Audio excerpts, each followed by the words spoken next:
Hello, and welcome to the next instructional video for 143.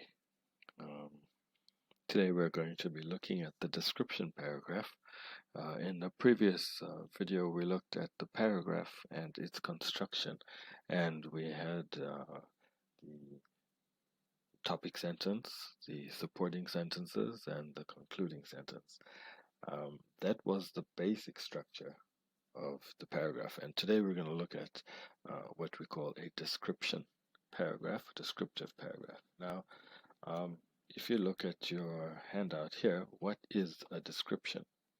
Okay, so our textbook, Connolly describes a description as impressions of persons, places, objects, or ideas, right? So basically, you are describing something to someone who doesn't have the privilege of seeing or experiencing something that you are, and you want to convey that experience or with your audience.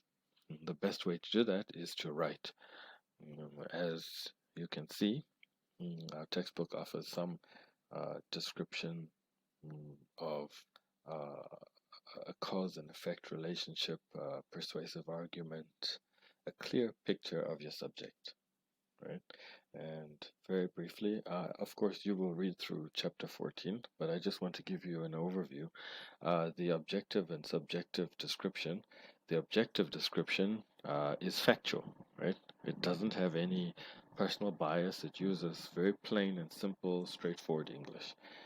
The subjective description is something that emphasizes your personal. Okay, so first, if you look at objective, okay, objective description.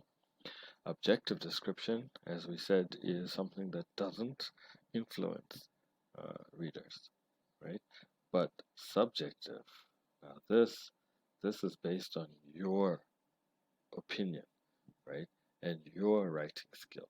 So I want to give you some examples of a subjective. Now take a look at the Apple, right? This is Apple's website. They're talking about the iPhone 11 Pro. Okay, um, as you can see, there's a picture. Notice the quality is high quality. The black on white, very catching, right? So it says it's a transformative triple camera system that adds tons of capability without complexity, right? An unprecedented leap in battery life and a mind-blowing chip that doubles down on machine learning and pushes the boundaries of what a smartphone can do. Welcome to the first iPhone powerful enough to be called Pro.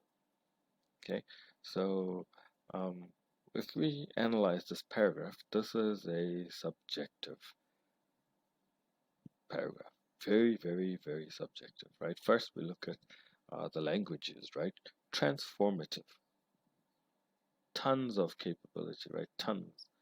Unprecedented leap, right? Mind blowing, doubles down, right? Pushes the boundaries, powerful enough. So all of these words are very emotive and create a specific feeling in the person who is reading this to describe the camera system. Okay, now here is a review um, that's quite different, right? This is a review of the iMac Pro. It says, in spite of the iMac Pro looking like your classic iMac, its internal components are targeted purposely at professionals, right? With all that great power comes a great price to match.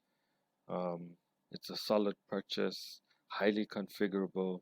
Okay, this is a very objective review that is simply stating the facts, and then they give you the specs on the side, and they talk about if you do have the funds. So they're saying that it is expensive, but it's worth the price.